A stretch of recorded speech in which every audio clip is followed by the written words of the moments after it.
Deki ang ibig mong sabihin manang, nagtataka kong tanong sa kanya. Umiling lang siya at kaagad nang nagpaalam. Nagtatakang nasundan ko na lang siya ng tingin. Bakit kaya siya biglang umalis? Ano ba iyan, nasa kasagsagan pa kami ng magandang topic, tapos bigla niya na lang akong nilayasan. Ano ba iyan si Manang? Ang labo kausap, mahina kong bulong at akmang ipagpapatuloy ko na sana ang naiwan kong gawain nang maramdaman ko na may taong nakatayo sa likuran ko. Nicole, hindi ba't sabi ko maghanda ka? Aalis tayo, napapitlag na nga ako sa gulat nang may biglang ang salita sa likuran ko. Wala sa sariling napalingon ako at ganoon na lang ang gulat ko nang makita ko si Boss Kobe. Nakabihis na at halatang mainit na naman ang ulo. May sinabi po ba kayo, boss? Pasensya na. Nakalimutan ko, nakangiwi kong sagot sa kanya. Naiinitindihan ko na kung bakit biglang nag-walk out si Manang.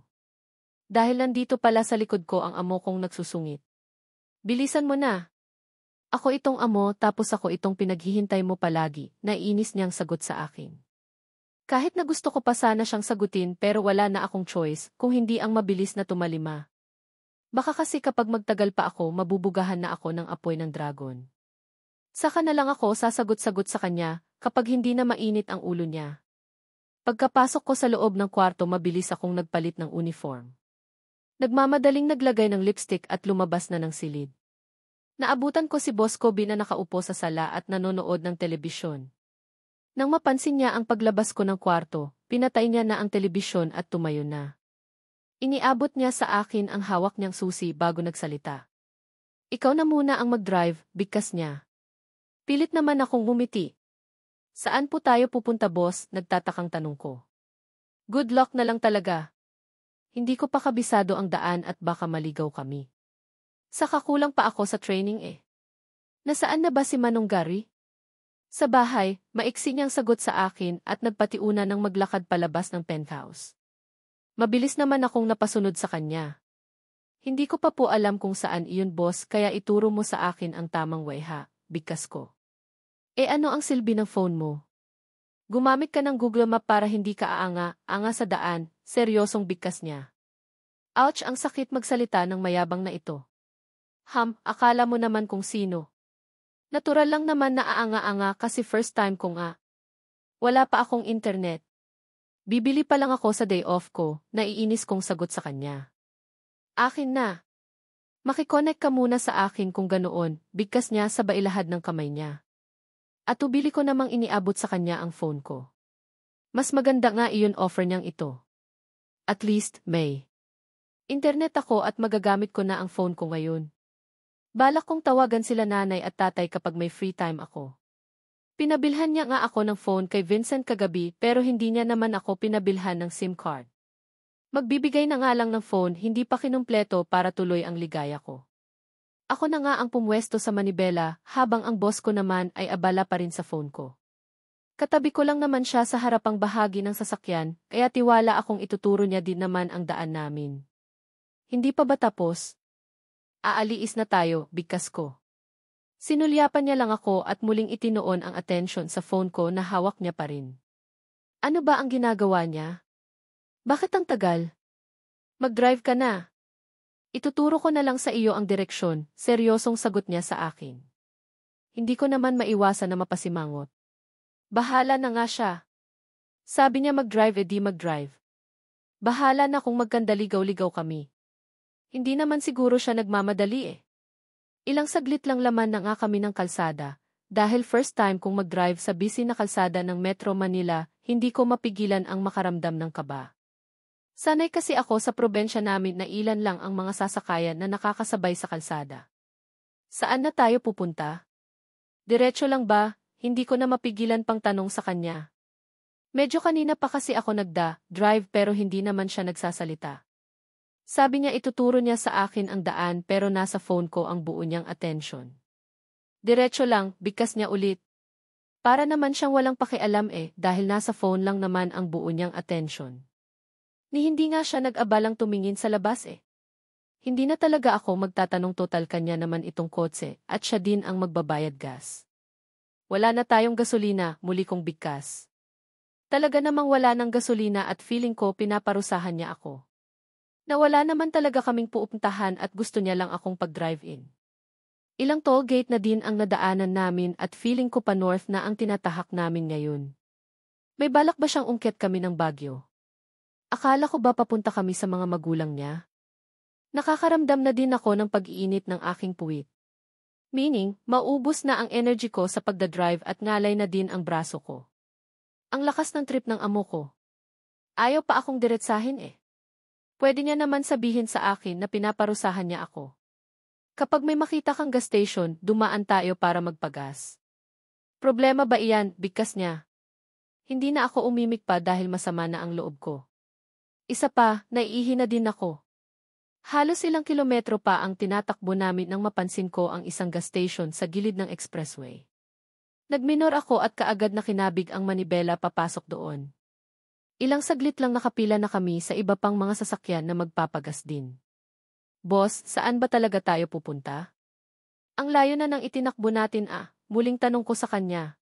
Saan nga ba? Nasaan na nga tayo, pabalik na tanong niya sa akin. Pigil ko naman ang sarili ko na sigawan siya. Tanga ba siya? Hindi niya alam kung nasaan kami gayong siya itong utos ng utos na mag-drive lang daw ako.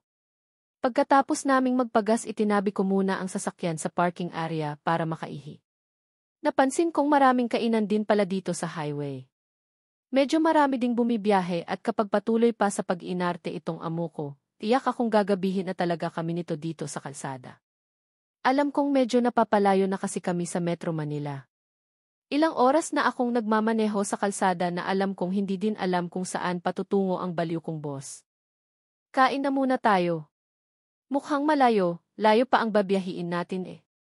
Maganda na itong ready tayo kaysa naman magutuman tayo sa daan. Nakangiting pagyayaya niya sa akin na akala mo napakabait na amo pagkalabas ko ng banyo. Halatang inaabangan niya ako sa paglabas ko dahil nandito siya mismo sa may pintuan. Hindi niya alintana ang palihim na pagsulyap ng mga kababaihan na dumadaan sa harapan niya. Kahit saan talaga siguro may mga malalantod na babae. Pilit na kinukuha ang atensyon nitong boss ko. Kaya lang sorry sila mukhang wala lang kay boss ang mga pagpapakyut nila. Galit ka, muling tanong niya sa akin nang mapansin niyang hindi ako umiimik. Kaagad naman akong umiling. Hindi. Bakit naman ako magagalit ikaw nga ang boss diba? Bigkas ko at nagpatiuna ng maglakad. Galit ka nga yata eh. Marunong din pala magalit ang lesbian, narinig kong bigkas niya, kasabay ng pagsayad ng braso niya sa balikat ko. Napahinto ako sa paghakbang sa labis na gulat. Inakbayan niya lang naman ako. Tama, inakbayan niya ako at ramdam ko ang init na nagmumula sa kanyang katawan na gustuhin ko mang kumawala mula sa pagkakaakbay niya pero para bang bigla akong nawala ng lakas. Ang inis na nararamdaman ko sa kanya kanina ay para bang biglang naglaho.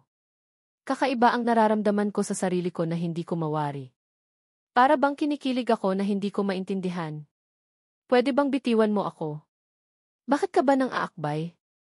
Saka, bakit naman ako magagalit? Mahina kong sagot sa kanya. Hindi ka galit? Sure ka? Bakit ka nakasimangot ka kung hindi ka galit? Makulit na sagot niya sa akin at naramdaman ko pa nga ang lalong pagkabig niya sa akin. Nagdikit tuloy ang aming katawan at ramdam ko na din ang malakas pagkabog ng dibdib ko. Ano ba ang ginagawa niya? Nilalandi niya ba ako? Pero bakit ang sarap sa pakiramdam? Bakit feeling ko nagugustuhan ko din itong ginagawa niya? Malandi na ba ako? Nakalimutan ko na yata na lesbian ako eh. Para kasing nagkakagusto na ako sa kanya. Heist, bakit ba kasi ang pugi niya? Tapos ang bango niya pa. Kahit siguro ang straight na lalaki basta palagi siyang makakasama baka bigla na lang maging pusong babae. Ibang klase kasi talaga ang taglay na karisma ni Boss Kobe. Gugutom na ako.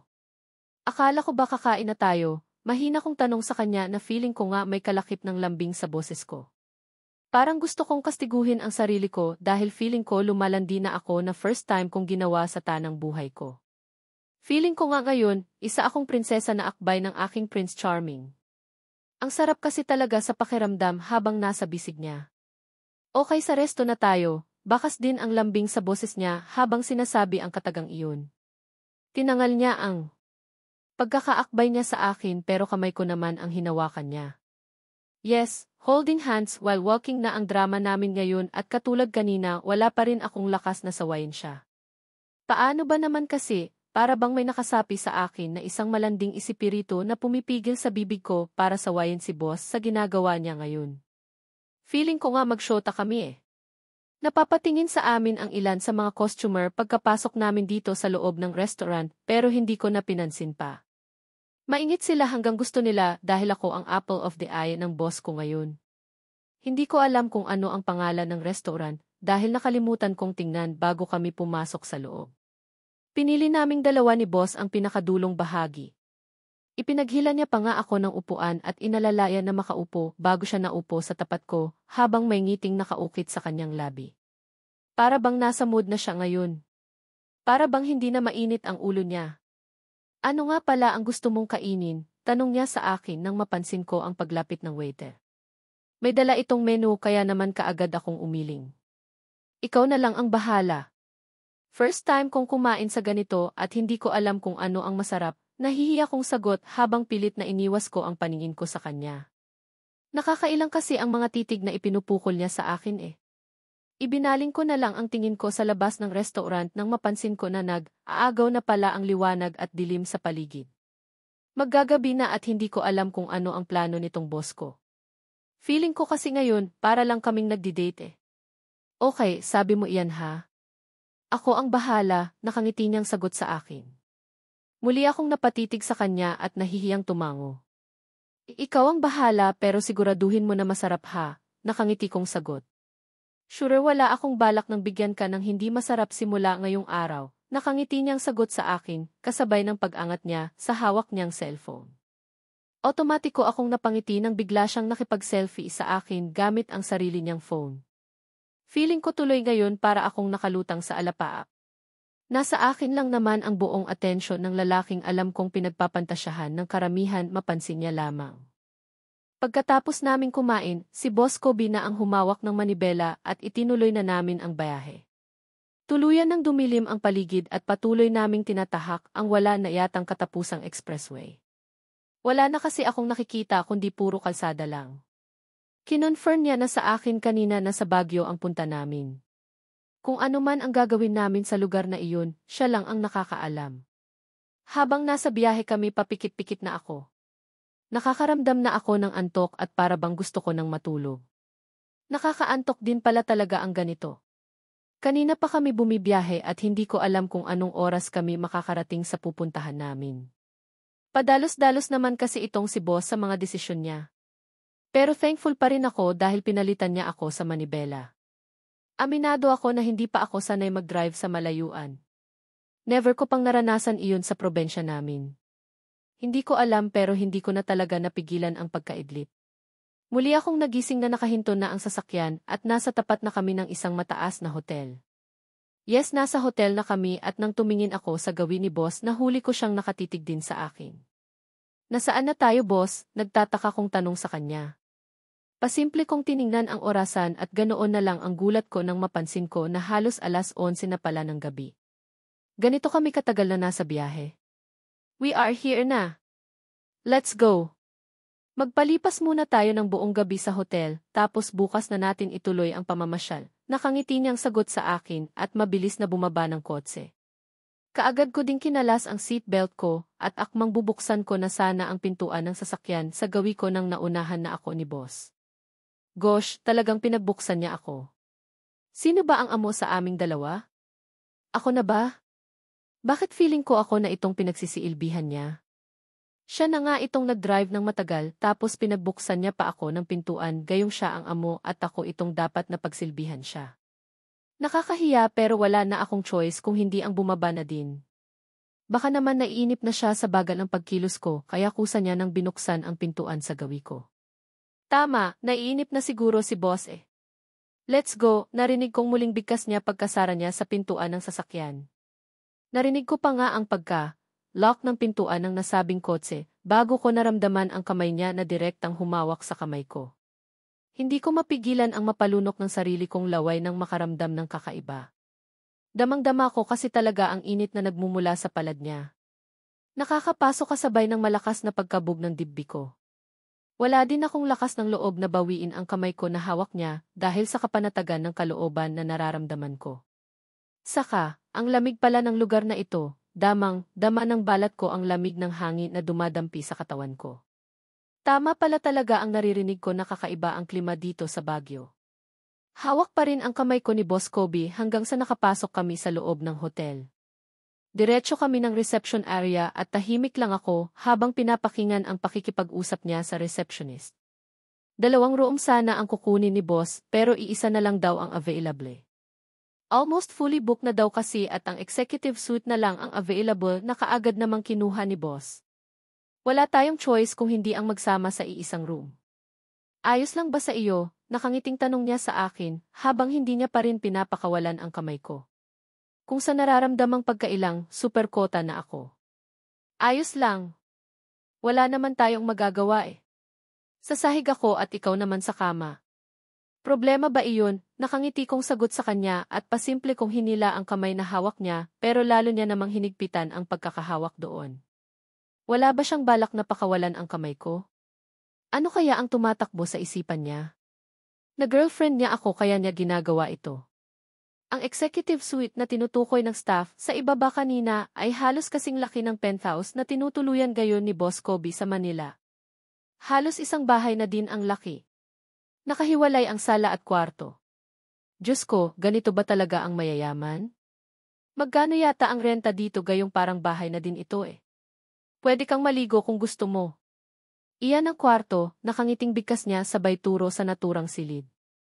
Wakas binitiwan niya na din ang kamay ko pagkapasok namin dito sa loob at naupo na siya sa napakalambot na sofa. Ako naman patuloy na sinusuyod ng tingin ang buong paligid. Namamangha pa rin ang mga mata ko aking nasilayan.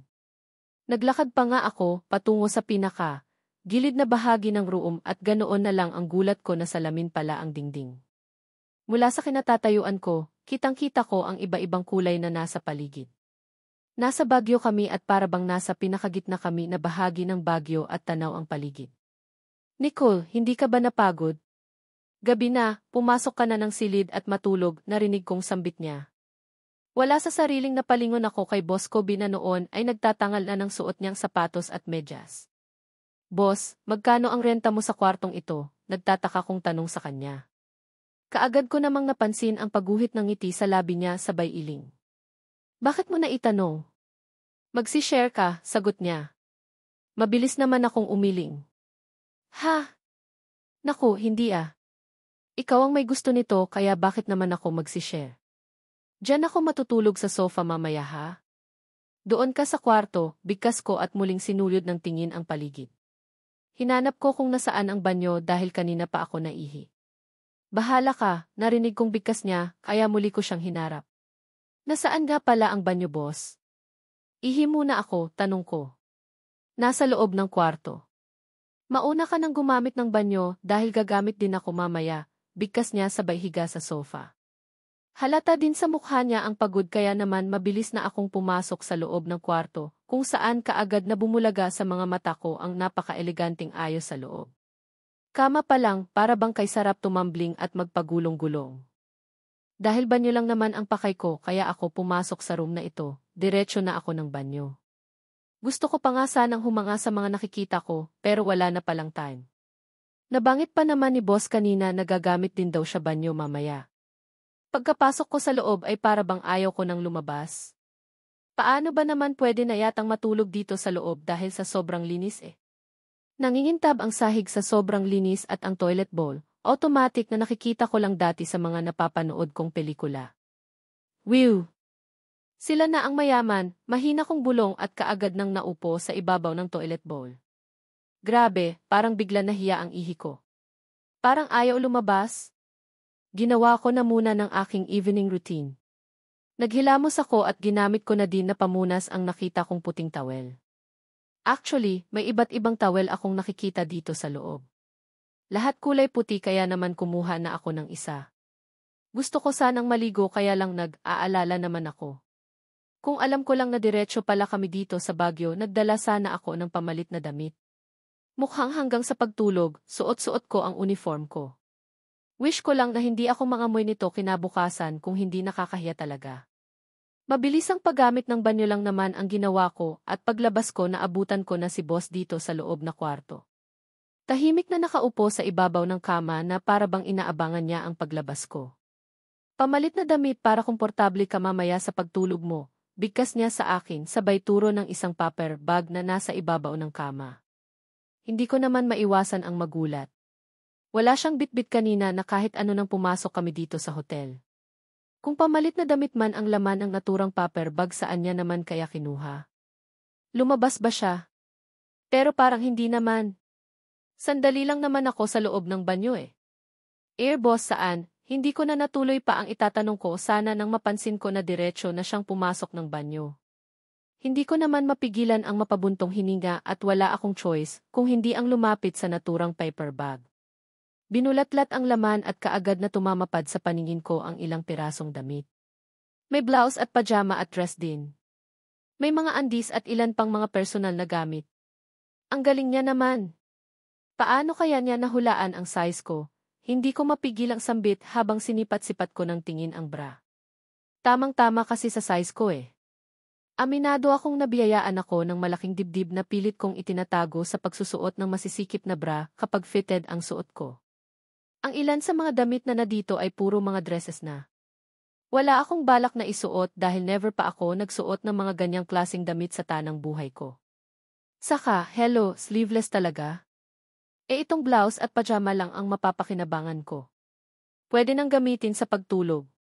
Isasampay ko na lang ng maayos itong suot kong uniform para magamit ko pa bukas. Ilang araw kaya kami dito sa Baguio. Iyan ang kailangan kong alamin dahil hindi ko pa naman nabitibit ang pinabali niyang pera sa akin. Maliban sa cellphone ko, wala na akong ibang dala kaya kahit nagustuhin kong bumili ng sariling gamit kung sakaling magtatagal kami sa lugar na ito, hindi maaari. Alangan namang babali ulit ako. Nakakahiya iyon.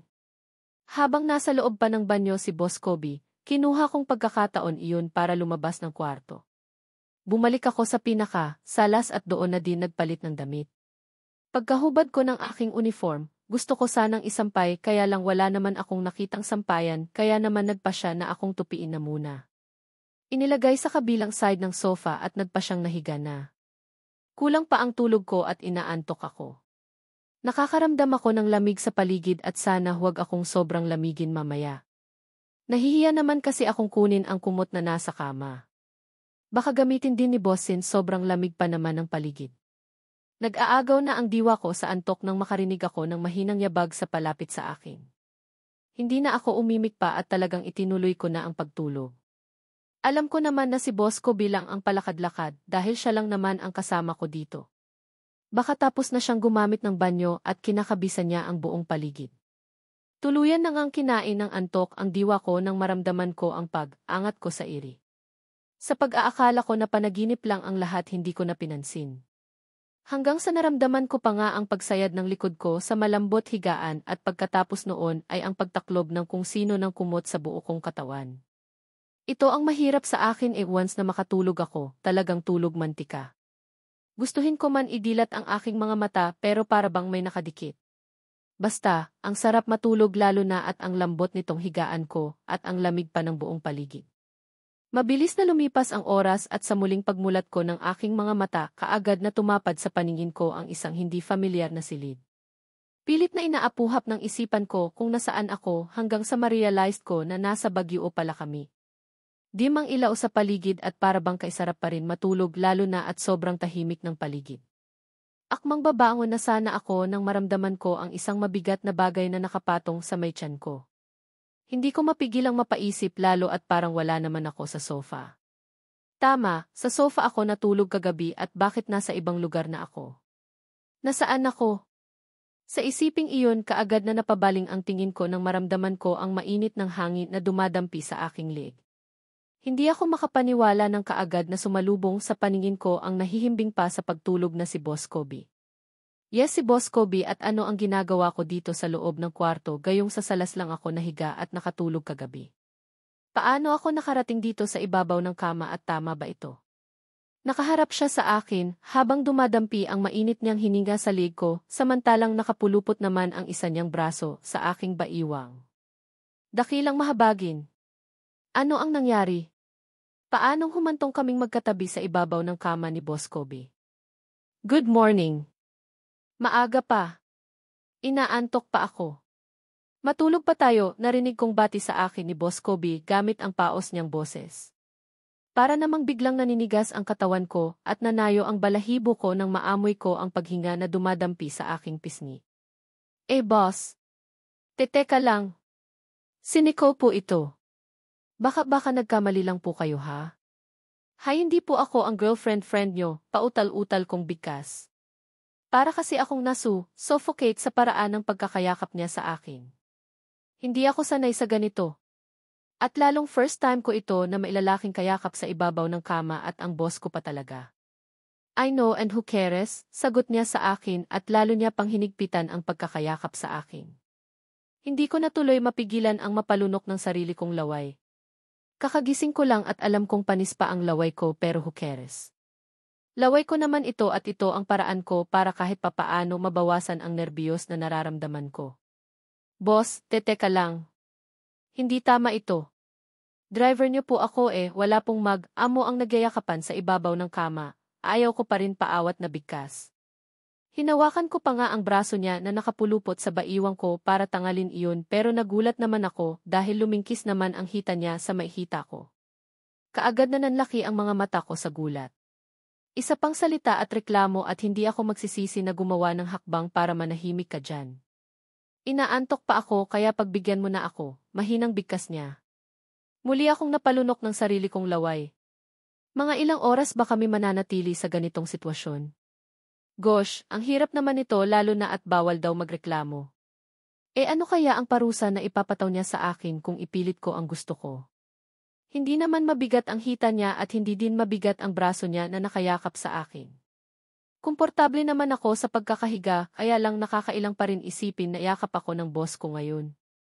Ano kayang drama ito? Paano ako nakarating dito sa kama gayong sa sofa ako natulog kagabi? Hindi kaya binuhat niya ako at pinagsamantalahan ako habang tulog ako? Pero hindi. Wala naman siguro siyang ginawang masama sa akin dahil kung meron man, baka nagising ako. Wala din naman akong nararamdamang kakaiba sa sarili ko. Buo pa naman ang katawan ko at wala ding nararamdamang sakit. Pinilit kong makatulog ulit pero parang hindi ko na talaga kaya. Hindi naman gumagalaw si Boss Kobe pero hindi ko din naman naririnig ang paghilik niya. Tulog kaya siya or baka naman niluluko niya lang ako. Sa isiping iyon pilit kong iginalaw ang aking ulo para ibaling ang tingin sa kanya. Nakatihaya ako ngayon at pwede ko talagang gawin iyon. Nang tumampad sa paningin ko ang mukha ni Boss Kobe mukhang tulog naman siya.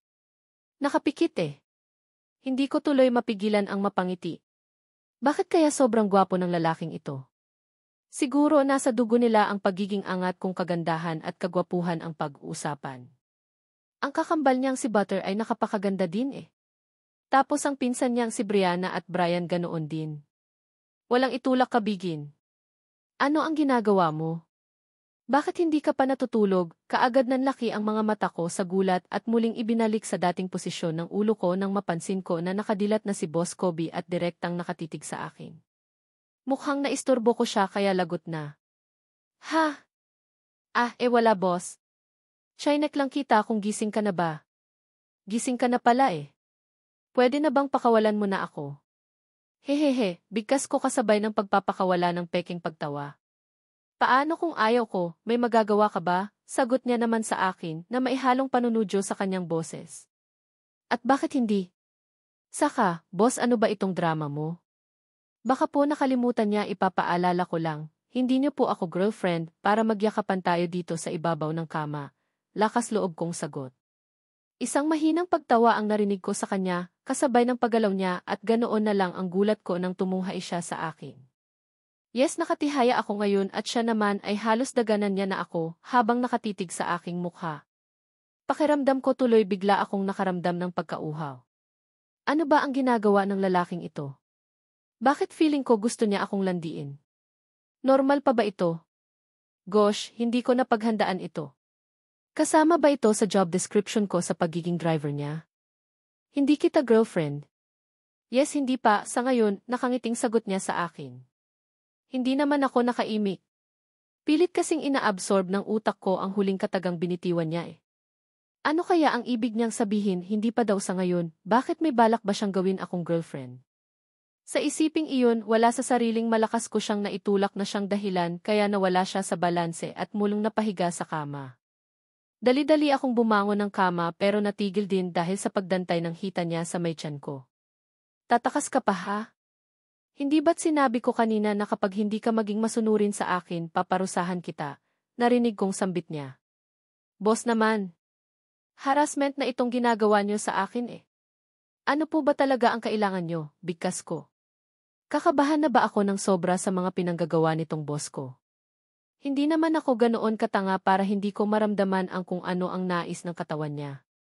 Lalaki si boss at babae ako at nandito kami sa ibabaw ng kama na kaming dalawa lang.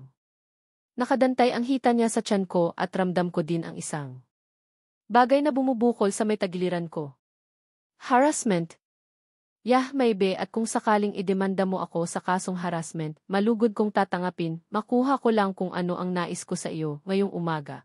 Mahinang bigkas niya kasabay ng biglaang pagdikit ng labi niya sa labi ko. Kaagad nanlaki ang mga mata ko sa gulat. Gosh! Ito na nga ba ang sinasabi ko eh? Mukhang ang bagay na ito ang pakay niya sa akin kaya siya nakalingkis sa akin ngayon. Unang halik na natikman ko sa kanya ay sa probensya pa ilang buwan pa lang ang nakaraan pero nasundan na naman ngayon. Walang ipinagbago. Sobrang tamis pa rin ang labi niya. Mainit-init at sobrang lambot na dumating pa nga sa time na namalayan ko na lang na tinutugon ko na ang halik niya. Marupok ako at tuluyan ko nang ang nakalimutan ang pagiging lesbian ko. Ang galing naman kasing kumagat, kagat at sinipsip ng labi itong si Boss Kobe. Parang wala talaga siyang balak tiigilan hanggat hindi niya naubos ang labi ko eh. Boss, teka lang saglit hayaan mo muna akong huminga, sambit ko at ako na ang kusang naglayo sa labi ko sa labi niya. Akmang babangon na sana ako ng kama nang mabilis niya akong pigilan at tuluyan niya na nga akong dinaganan. Hindi naman siya mabigat pero napakainit ng katawan niya. Ramdam ko iyon kahit na may suot akong blouse. Hindi ka makahinga. Sure bibigyan kita ng pagkakataon na huminga pero last mo ng reklamo iyan. Sinisira mo ang moment nating dalawa eh, nakangiti niyang sagot sa akin. Hindi ko naman mapigilan ang mapatitig sa kanyang mga mata. Ano daw, moment namin? Hala, lagot ako pagkatapos ng halikan namin saan pa ba kami patutungo. Shocks, sobrang sagwa ng naimagine ng isipan ko ngayon at hindi ko kaya. Hindi ko mapigilan ang mapakagat ng aking labi nang maalala ko ang eksena na nakita ko sa kwarto niya sa penthouse habang kaulayaw niya ang kanyang girlfriend. Ano kaya iyon, gagawin niya din ba sa akin ang ginawa niya sa girlfriend niya? Bubungkalin niya din ba ako? Pero paano iyon, hindi niya naman ako girlfriend para gawin namin iyon. Saka kung gagawin niya sa akin iyon, kaya ko ba? Magkakasya kaya sa akin ang kanyang alaga? Shit, ang laki pa naman yun at parang nakakatakot. Sa isiping iyon parang bigla akong pinanlamigan ng aking katawan. Bigla din akong nakakaramdam ng pag-iinit ng aking pisngi, kasabay na malakas kong pagtulak kay Boss Kobe para makawala ako mula sa pagkakadagan niya. Narinig ko pa nga ang mahina niyang pagmumura dahil sa ginawa kong iyon. Hindi niya marahil na paghandaan kaya naman nagulat din talaga siya. What the? Hindi niya na natuloy pa ang sasabihin niya nang mapansin niya yata akong mabilis na bumagon at bumaba ng kama. Bahala siya dyan. Hindi ako papayag sa gusto niyang mangyari. Ayaw kong gawin niya sa akin ang ginawa niya doon sa girlfriend niya dahil baka iyon pa ang ikamatay ko. Saka, ayaw kong maging kabitno, hindi ko siya boyfriend para gawin namin ang ginagawa ng isang mag-asawa or magjowa. Fuck, where are you going? Ano ang ginawa mo? Narinig kong sambit niya pero parang wala akong narinig na mabilis na naglakad patungo sa banyo. Hindi ko kayang makita ang hubad niyang katawan na tanging boxer short lang ang suot niya. Imagine, ilang oras ba kaming magkatabi sa kama nang halos nakahubad na pala siya. Bakit hindi ko iyon naramdaman? Bakit hindi ko man lang napansin na halos wala na pala siyang saplot? Hindi na ako nagpapigil pa. Diretso na akong pumasok sa loob ng banyo at hindi ko na pinansin pa ang makailang ulit na pagtawag niya sa pangalan ko. Hindi naman ako natatakot sa halik niya dahil masarap iyon pero natatakot ako sa alaga niyang nasa pagitan ng kanyang hita. Para kasing makamandag at handa ng manuklaw. Pagkapasok ko sa loob ng banyo diretso ako sa may lavatory. Humarap sa salamin at napansin ang sobrang pamumula ng aking mukha. Wala sa sariling napatitig ako sa aking labi. Hindi ko mapigilang mapangiwi nang mapansin ko na medyo namamaga iyon. Sinipsip niya ba naman kanina at kinagat-kagat kaya ganito talaga ang magiging hitsura nito. Heist, hindi ko talaga alam kung magandang idea ba itong desisyon ko na maging driver niya. Wala pa akong linggo sa kanya kung ano-ano na ang nangyayari. Feeling ko tuloy idinadaan ako nitong si boss sa paspasan Kailangan ko talaga sigurong mag-ingat dahil sa sobrang bilis nitong si Boss Kobe, mamalayan ko na lang na ako na pala ang minumukbang niya sa ibabaw ng kama. Baka hindi lang ang labi ko ang mukbangin niya Baka buo ko ng katawan kagaya ng ginawa niya sa girlfriend niyang si Rian. Heist, ano ba ang nangyari sa boss kong iyon? Ganito ba talaga siya lahat ng babae kaya niyang patulan? Driver lang ako pero kung makahalik siya akin akala mo pag-aari niya na ako Nico! Bakit ang tagal mo? Napupups na ako. Buksan mo itong pintuan, hindi ko mapigilan ang mapaiktad nang marinig ko ang boses niya, kasabay ng mahinang pagkatok sa pintuan ng banyo. Wala sa sariling nabuksan ko ang faucet at mabilis na binasa ang aking mukha. Nico! Ano ba? Buksan mo na ang pintuan ng banyo na ito. Natatain na ako at huwag mo naman akong paghintayin ng matagal. Kapag matae ako dito sa labas, ikaw talaga ang maglilinis, bulgar na bigkas niya na nagpangiwi sa akin. Napaka-unprofessional magsalita. Akala mo hindi boss ng isang malaking kumpanya. Sandali. Kaunting hintay lang kasi, naiinis kong sigaw. Wish ko lang na marinig niya. Kung hindi ba naman siya isa at kalahating manyakis, wala sana ako sa ganitong sitwasyon Hindi sana nagulo ang maganda kong umaga. Boss, nakita mo ba ang uniform ko? Hindi ko na matiis na tanong kay Boss Kobe habang kanina pa ako paikot-ikot. Kanina ko pa hinahanap ang hinubad kong uniform pero hindi ko talaga mahanap-hanap. Ang alam ko tinupi at ipinatong ko lang iyon dito sa ibabaw ng sofa pero bakit wala na? Don't know, baliwala niyang sagot sa akin habang abala siya sa kanyang cellphone. Hindi ko naman mapigilan na mapakamot ng aking ulo. Nasaan nga ba iyon? Hindi mawawala iyon kung walang nakialam. What are you doing? Hindi ba't sinabi ko na maligo ka na? Ano pa ang tinatatayo, tayo mo dyan, nagtataka niyang tanong sa akin. Boss. Hindi mo ba talaga nakita ang uniform ko? Muling tanong ko sa kanya. Kaagad namang nagsalubong ang kilay niya at seryoso akong tinitigan. Nicole, nagmamadali tayo. Please, may mga damit akong ibigay sa iyo kagabi diba? Iyon na lang ang gamitin mo. Huwag mo nang hanapin ang wala, halata na ang inis sa boses niya habang sinasabi ang katagang iyon. Hindi ko naman mapigilan ang mapangiwi. Mga dress ang laman ng paper bag na iyon at hindi ko kayang suotin. Baka mamaya magmukha akong maton na naglalakad nito. Hindi ako sanay at never pa akong nagsuot ng dress sa tanang buhay. Kailangan na nating makaalis dahil gutom na ako. Pagkatapos, may imimit pa tayo mamayang tao, kaya sana bilisan mo na, seryosong muling wika niya. Hindi ko naman mapigilan ang makaramdam ng hiya. Nga naman, siya itong boss pero pinaghihintay ko siya ng matagal. Nakakahiya nga naman iyon sa panig ko. Heast, bahala na.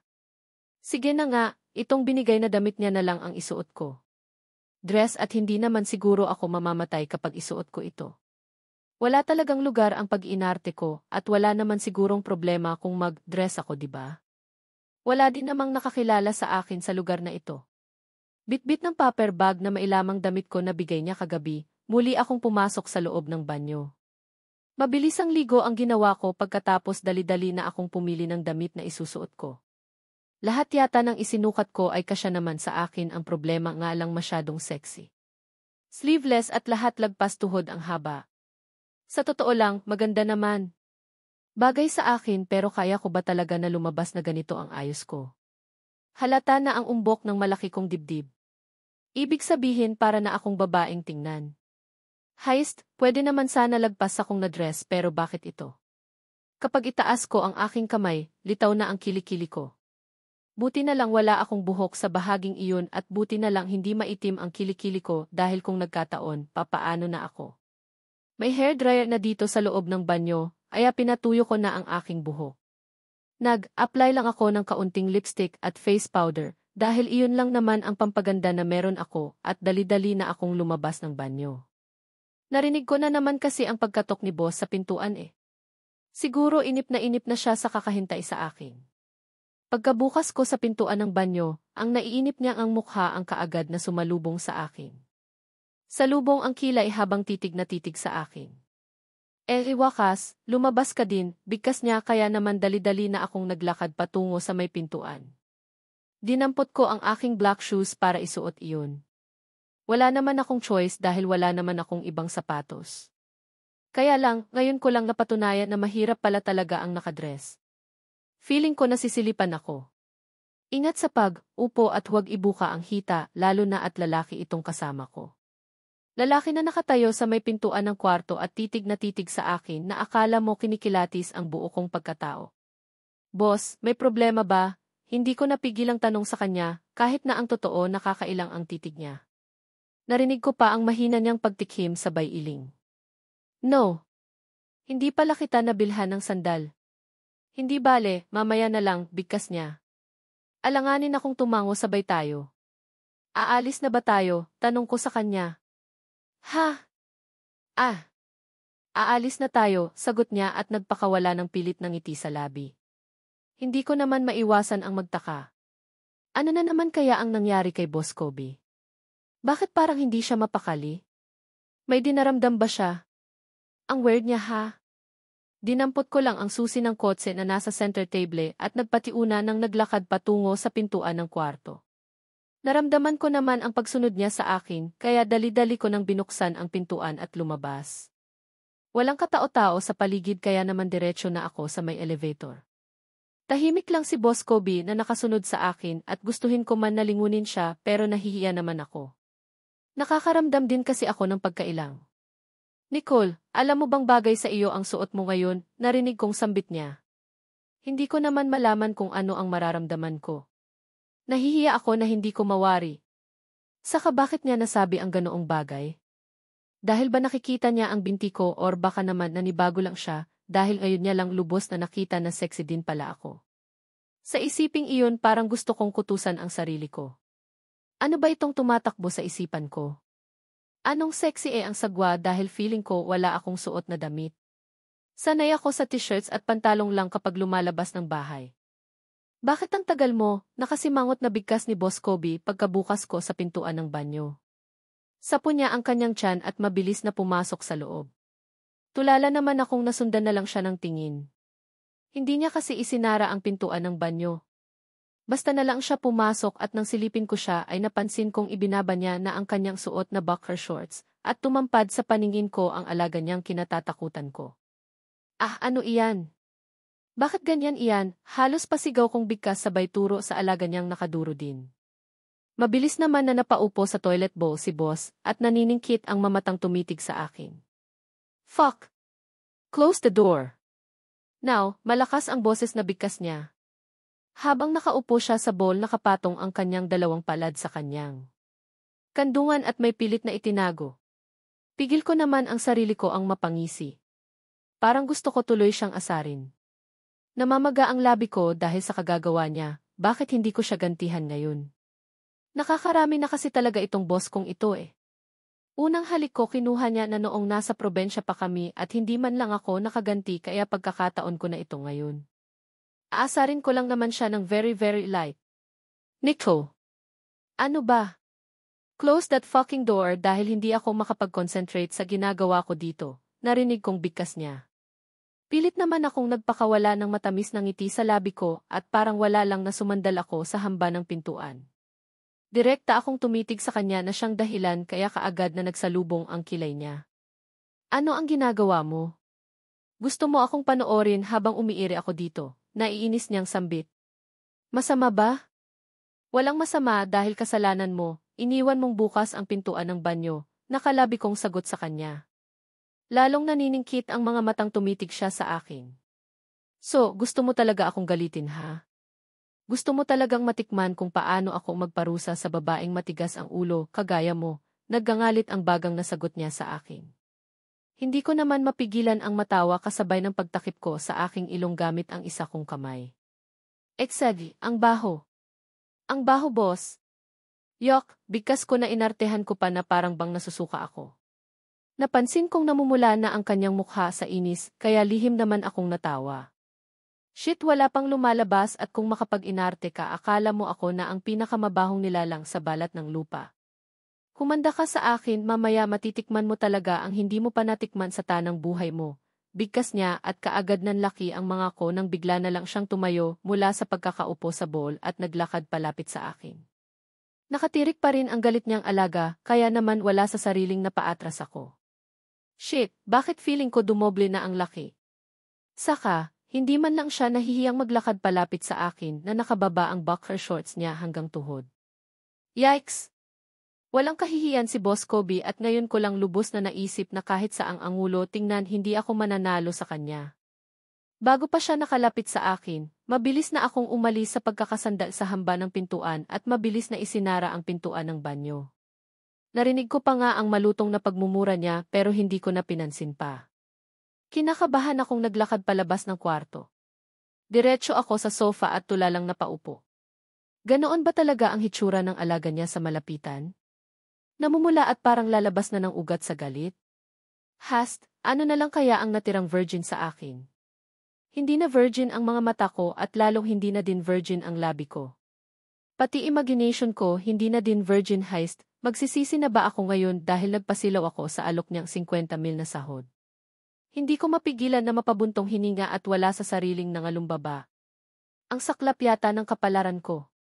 Kailangan na talaga sigurong umiwas na sa kanya, kung hindi baka malalagot ako ng boss ko. Pero paano ba iiwas sa kanya? Sa lahat ng mga lakad niya kasama ako dahil driver ako. Meaning, kahit saan siya pupunta nandoon din ako dapat. Mag-ayos ka. Lalabas tayo ngayon, hindi ko mapigilan ang mapapitlag nang marinig ko ang boses ni Boss Kobe. Hindi ko alam kung ilang minuto na akong nakapangalumbaba, pero hindi ko na nga namalayan pa ang paglapit niya sa akin. Hindi ka galit, nagtataka kong tanong sa kanya. Para kasing kay bilis nagbago ng mood niya eh. Parang wala na lang sa kanya ang ginawa kong pang-inis. No. Sabihin na lang natin na hindi ako marunong magtanim ng galit sa kapwa.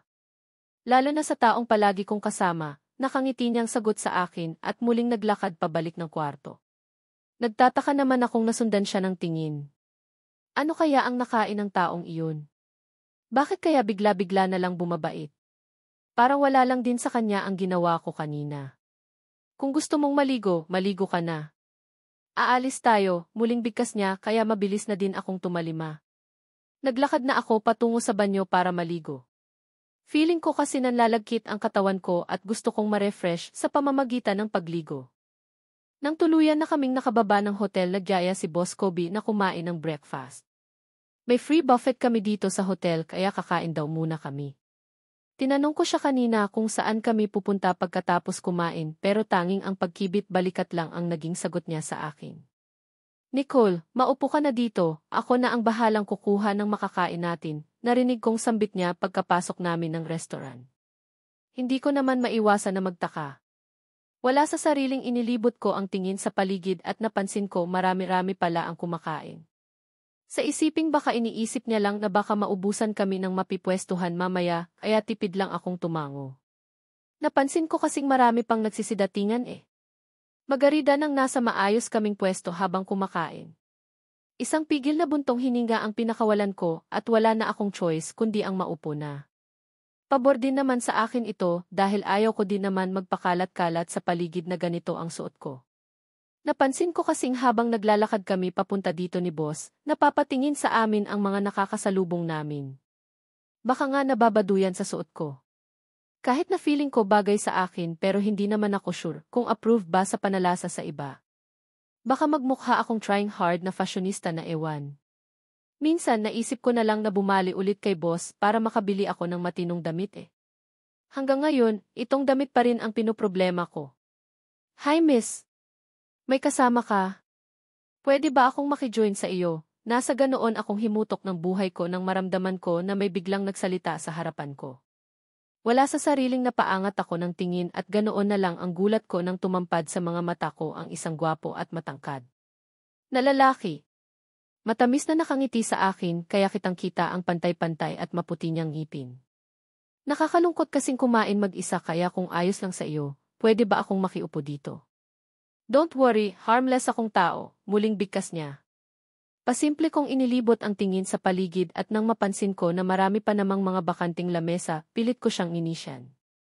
Naku, hindi ko lang alam kung papayag ang kasama ko. Pasensya na, hindi ako pwedeng. No. Hindi pwede dahil hindi ako papayag, narinig kong sambit ng isang seryosong boses. Hindi ko naman maiwasan ang mapangiwi. Ayan na nga ayan na si Boss Kobe na may bitbit na iba't ibang klaseng pagkain. Oh, hi. Kobe Sebastian, kaagad na sambit ng lalaking nasa harapan namin. Hindi naman nakaligtas sa paningin ka ang madilim na aura ni Boss Kobe habang inilalapag niya ang pingan na mailaman ng pagkain sa harapan ko. Renzo, you're here, malamig na bigkas ni Boss Kobe habang nakatitig sa akin. Pambihira, iba ang kausap niya pero sa akin siya nakatingin. Tamang-tama, nandito ka na. Siguro naman pwede na akong makijoin sa table niyo. Ang tagal din nating hindi nagkita ah. Kumusta ka na, nakangiting wika ni Renzo. Magaan ang mukha niya pero parang wala sa mood si Kobe. Halata kasi talaga sa hitsura niya na hindi siya masaya sa presensya ng lalaki na nasa haparan namin. Look Renzo, nandito kami sa Baguio ng girlfriend ko para masulo namin ang isa't isa, kaya pwede bang maghanap ka na lang ng ibang table? Marami pang bakante at kahit na hindi mo sabihin alam ko ang dahilan kung bakit ka lumapit. Kung bakit mo nilapitan ang girlfriend ko, seryosong bigkas ni Boss Kobe. Hindi ko naman mapigilan na mawindang sa sinabi niya. Ano daw, girlfriend? Sinong girlfriend ang tinutukoy ni Boss Kobe ako lang naman ang nag-iisang babae na nandito. What, girlfriend? She's your girlfriend, gulat na bigkas ni Kenzo. Halata sa mga mata nito ang panghihinayang na napatitig sa akin. Yes, girlfriend. Ano ang nakakagulat doon, yamot na tanong ni Boss Kobe. Feeling ko nga kaunting kalabit na lang at mananapak na eh. Kanting pangulit ng Kenzo na ito, mabibigwasan na siya ni Boss Kobe. Bakit ba kasi ayaw niya pang umalis?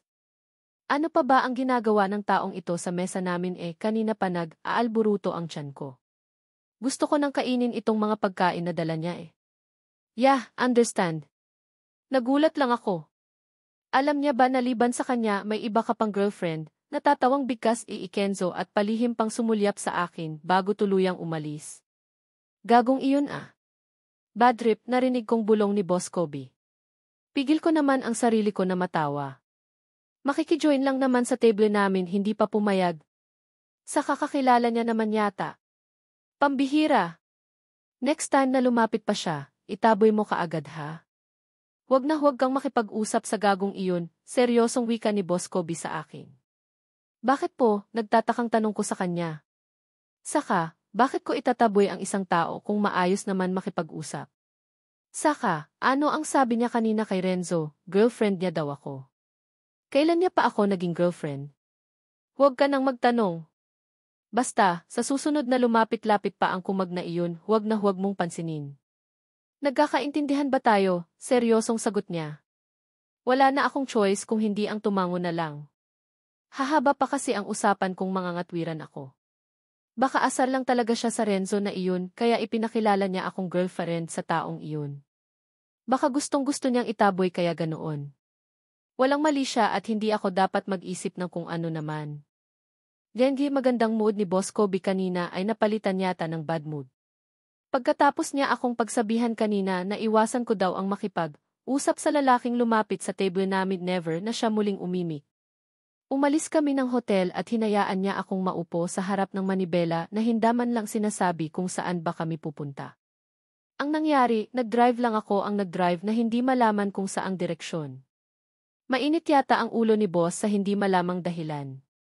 Feeling ko nga nagsasayang lang kami ng gas Feeling ko dumagdag lang kami sa traffic ng Baguio City.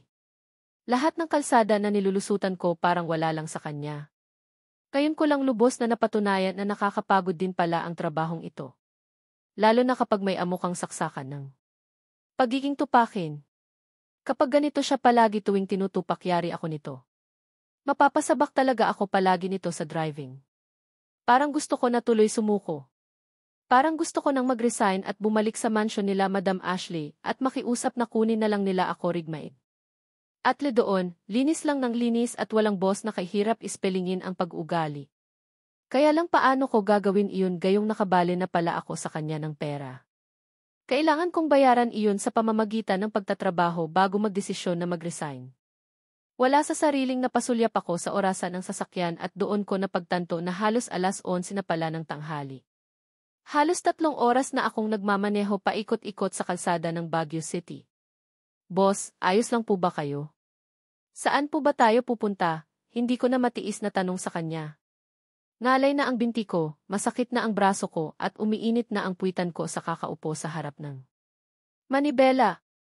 Siya na lang kaya nagmag-drive at ako ang uupo para naman alam niya kung ano ang nararamdaman ko ngayon. Bakit, pagod ka na? Seryosong tanong niya sa akin. Hindi ko na mapigilan pa ang mapasimangot.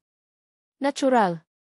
Pagod na ako dahil kanina pa tayo dito sa labas at hindi mo sinasa kung saan tayo pupunta.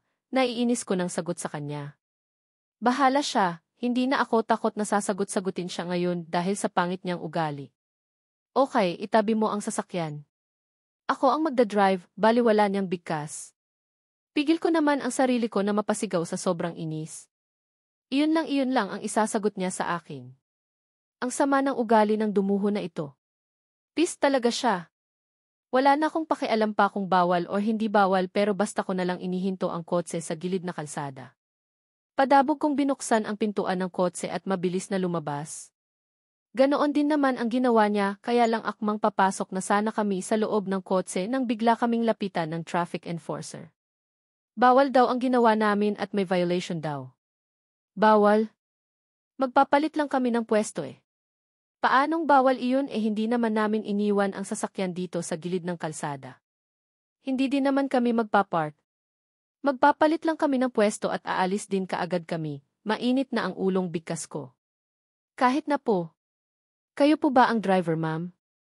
Akin na po ang lisensya niyo po para sa ticket, baliwalang sagot ng enforcer. Wala sa sariling napatingin ako kay Boss Kobe pero nagkibit balikat lang siya. Nakakainis. Hindi pa yata ako kayang ipagtanggol ng amo ko sa mga ganitong sitwasyon. Kung hindi niya sana ako inutusan ng tumabi, hindi sana mangyayari ito eh. Siya ang boss ko kaya lisensya niya nagkunin mo, baliwala kong sagot at mabilis nang sumakay ng kotse. Bahala na iyang si Boss Kobe ang makipag-negosasyon. Maingat akong driver sa kalsada kaya naman ayaw kong mabahiran ang record ko ng violation no. Employed ako at wala akong kasalanan. Hindi naman ako pinilit ni Boss Kobe na ibigay ang lisensya ko at napansin ko din na seryoso na siyang nakikipag-usap sa traffic enforcer. Hinayaan ko na. Diskarte niya na iyan total nagmamagaling naman siya eh. Hindi naman nagtagal ang negosasyon niya sa traffic enforcer dahil ilang saglit lang sumakay na din si boss ng kots. Nang muli akong napatingin sa traffic enforcer napansin kong naglalakad na siya palayo. Hindi ko tuloy maiwasan na mapataas ang aking kilay sabay titig kay boss. Nasaan ang tiket mo? Seryoso kong tanong sa kanya. Duda ako eh. Ano kayang negosasyon ang ginawa ni boss? Bakit mo hinahanap? Ikaw ba ang magbabayad ng violation na ikaw ang may gawa? Kaswal na tanong niya naman sa akin. Hindi ko naman mapigilan ang mapasimangot. Kasalanan mo. Kanina ka pa na hindi mo malaman kung saan pupunta kaya huwag mo akong sisihin, naiinis kong sagot sa kanya. Tithe, baliwalang sagot niya sa akin at mabilis na pinasibad ang sasakayan paalis. Halos 5 minuto lang siyang nag-drive nang mapansin ko na pumasok ang sasakyan sa isang mataas na gate na may mga gwardiya na nakabantay. Nagulat man pero hindi na ako nagtangka pang magtanong. Lalo na nang kaagad na tumampad sa paningin ko ang isang mansion na bahay. Kulay puti ang exterior nito at hitsura palang masasabi mo na may sinabi sa buhay ang kung sino mang nakatira dito. We're here.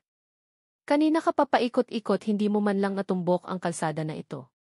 Natagalan tuloy tayo, narinig kong sambit niya na mas lalo kong ikinagulat. Dito ba ang punta namin? Wala naman siyang nabangit ah. Napansin ko ang pababa ni Boss Kobe kaya mabilis ko na ding binuksan ang pintuan sa gawi ko at bumaba. Hindi ako pa iiwan dito no. Aalamin ko lang naman kung sino ba ang nagmamay-ari ng malapalasyong bahay na ito para kung sakaling isisante ako ng moody kong amo, marami akong maapalayan. Saka, parang bet ko ang lugar na ito. Malayo mainit na klima ng Metro Manila. Malamig dito at dinig ko maraming mapapasyalan.